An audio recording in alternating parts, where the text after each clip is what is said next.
Here at Victoria Street Cafe, the two things we pride ourselves on the most are our support of local trade and produce and our passion for hospitality. We try our very best to make the whole experience with us as interesting and unique as possible.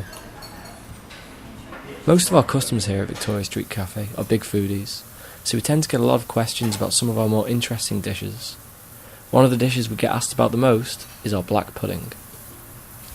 To shed some light on the Wellington food scene and the benefits of locally sourced and produced goods, we headed out to meet a couple of the suppliers involved with the process of getting the black pudding from the farm to the dining table. First we headed out to our direct supplier Entrees in Petone. Here we chatted to the owner, Steve Schechter, to see what being in the hospitality business means to him. I love doing it with beautiful product because that's what stimulates me. It does, it's unbelievable, it's amazing. Anytime you find people having a good time, you're going to find food and wine, or food and drink. That's what people do, that's how they congregate. So, and that's the beauty of it. Simply walking into Entrees and having a look around can be a delight. Steve always offers out bits and pieces of interesting new food and a free coffee when you walk in. They just came, they're little like this. We were impressed by Steve's knowledge and infectious passion for food, and we made sure to find out about the work that goes into the craft of making the black pudding.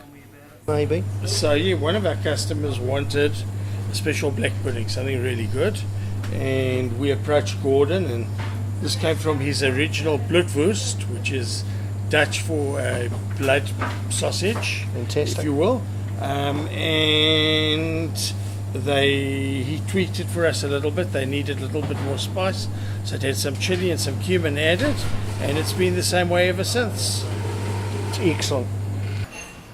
With Entrees being such a unique place, hidden away out there in Petone, we felt compelled to try and reverse the roles and give everyone else a taste of what goes on in there. To continue the search for the origin of our much-loved black pudding, we'd headed over to a butcher's in Lower Hutt where Steve buys the meat. It'll be interesting to go and say hello to Gordon as well. It's amazing. He's a very special butcher. Yes, well, I haven't met him, Yes. so that's going to be fantastic. He goes out of his way to make extra things and to make different things. Fresh from Steve's high praise of Gordon, we were keen to talk to him in a bit more detail about the nature of kiwi black pudding and exactly what goes into the process. Luckily for us, Gordon was okay to talk to us for a bit.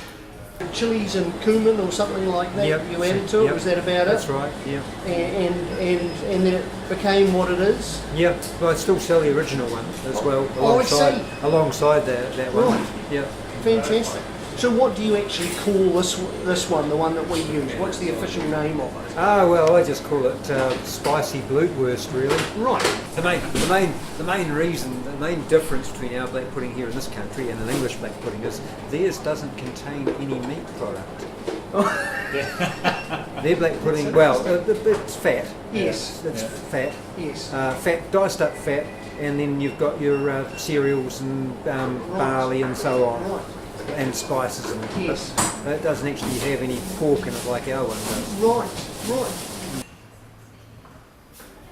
Knowing a little bit about the process of how our black pudding is made and meeting some of the characters that are involved, it's easy to see why we're so passionate about the food business here at Victoria Street Cafe.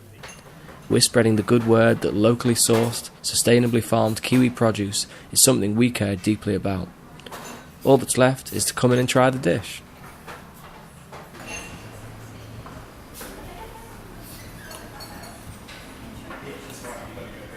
Beautiful.